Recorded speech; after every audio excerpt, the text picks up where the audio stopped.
Lorsqu'Omar, le deuxième calife de l'islam après le prophète Mohammed paix soit sur lui, visita Jérusalem, il se trouva dans la plus grande église de la ville au moment de la prière. L'évêque lui proposa de prier dans l'église, mais le calife Omar répondit « Non, si je prie dans cette église aujourd'hui, mes suivants pourraient l'annexer après mon départ, et ils ne seraient plus à même de protéger vos droits. » Quand les œuvres du califat sont en accord aux préceptes de la justice et du respect des droits d'autrui, lorsqu'ils désirent profondément la paix, comme le stipule le Coran et la pratique du prophète, en ce cas, ce califat est une grande force pour le bien en ce monde. Well, one of the things I enjoy about coming to the peace symposiums that the Ahmadi community holds is to listen to His Holiness. I always find him inspirational. I think tonight his message was even more important than ever. And I felt the way that he talked about the threat of ISIS in Iraq and Syria, and the way he showed that ISIS has nothing to do with the faith of Islam, I thought was extremely persuasive. His Holiness gave a speech that was incredibly powerful, that set out all of the claims that violent groups like ISIS made and then totally demolished them in terms of what the Quran actually says. I think for a lot of people sat in the room, it helped them really understand what true Islam is actually about and how this message of peace is really at the heart of it. But the Holiness, I just thought, it's incredible because all the things he was saying were going through my mind, and I could actually relate to nearly everything that he said, which actually I think probably surprised me for some reason. I don't know why. I just found it very, very moving. I'm really pleased I came. I can't say more than that.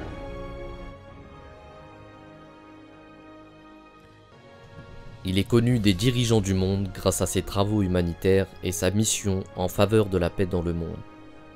Autant d'œuvres qui font l'écho de sa devise « Amour pour tous ». Haine pour personne.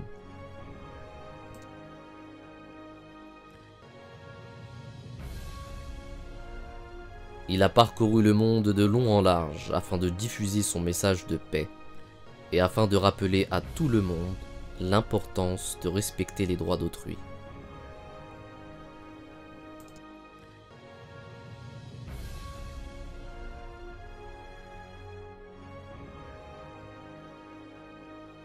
Lors de ses tournées, sa sainteté a rencontré différents chefs d'État de l'Extrême-Orient, de l'Europe, de l'Amérique du Nord, de l'Afrique. Il a évoqué lors de ces rencontres différents problèmes d'ordre économique, social et politique qui confrontent le monde aujourd'hui. Il a aussi évoqué les solutions pour établir la paix et la justice dans le monde. Il a aussi rencontré les dignitaires de différentes communautés religieuses dans le but de partager les valeurs communes et les idéaux essentiels présents dans toutes les religions, afin d'améliorer l'état moral de l'humanité et afin de créer une atmosphère d'amour et d'affection. Il écoute avec compassion les gens ordinaires, jeunes et vieux, peu importe leurs origines, leur ethnie ou leur religion. Il a lancé personnellement différents projets sociaux afin de soulager la pauvreté et d'apaiser la souffrance humaine. Il ne se préoccupe pas uniquement du bien-être et de l'état moral de la communauté Ahmadiyya, mais de la souffrance humaine en général. For His Holiness, the slogan "Love for all, hatred for none" really comes to life, and I have borne witness to His Holiness waging a jihad of love, opposing the jihad of the sword with the jihad of the pen and of love itself. And it is an honor to welcome you, Your Holiness. Your leadership has made you a figure of global prominence, and you have become a guide for millions of Muslims worldwide. Your Holiness, it is undoubtedly a reflection of the blessing that you bring to this capital. I want to express gratitude for the privilege of appearing here in front of Your Holiness and this assemblage. We're really honored you're here. I was saying earlier that you brought the House and the Senate together. We should have you here more often, and we're grateful. I would like to pay an additional tribute to the work being done by Ahmadis in raising standards in Africa, and particularly in education. I was reflecting when I had opportunity to learn more, Your Holiness, about your service, particularly about your contribution to the people of Ghana in the late 1970s and early 80s. And it reminded me of something remarkable that happened here in our great state a few years ago in Death Valley. You may even recall this. In the winter of 2004, there were 7 inches of rain that fell on Death Valley. A few months later, the spring of 2005, the entire valley was carpeted with flowers. And it was just a reminder that Death Valley wasn't dead, it was dormant. It was waiting for the seeds of possibility to be sown.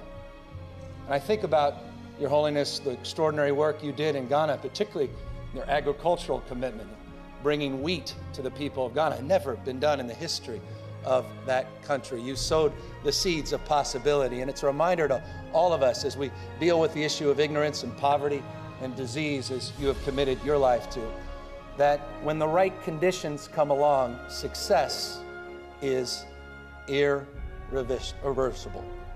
It's inevitable. Success simply will find its way.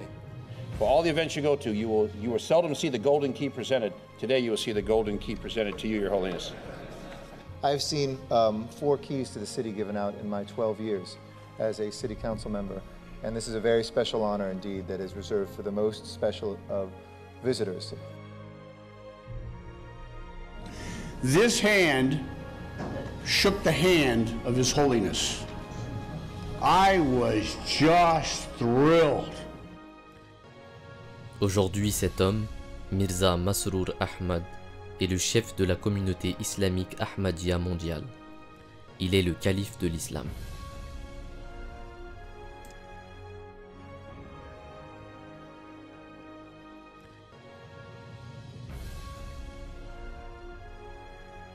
Ses adhérents se comptent par dizaines de millions et résidant dans 200 pays. Il est de ce fait l'unique leader d'un groupe aussi important de musulmans suivant un seul imam au niveau mondial. Ce calife a pris la parole au Capitole, au Parlement britannique, au Parlement européen. Il a rencontré des douzaines de chefs d'État.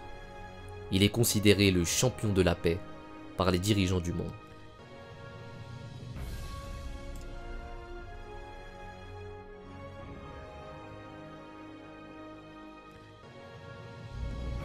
In this we are allied with His Holiness, a courageous champion of religious freedom and of peace.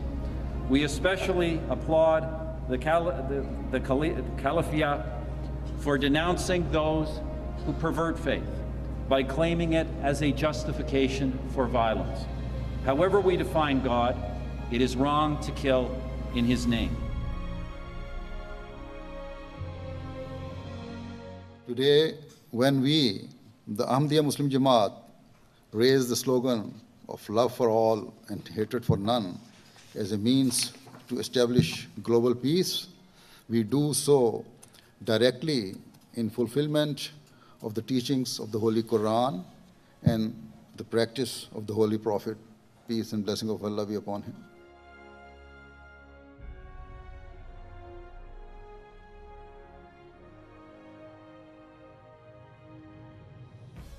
I will, God willing, always continue to carry out my task and my responsibilities of promoting peace, tolerance, justice, and compassion to the corners of the world. I will continue to tell all people that in order to be relieved of the pain and suffering that we face today, we must adopt true justice and equality.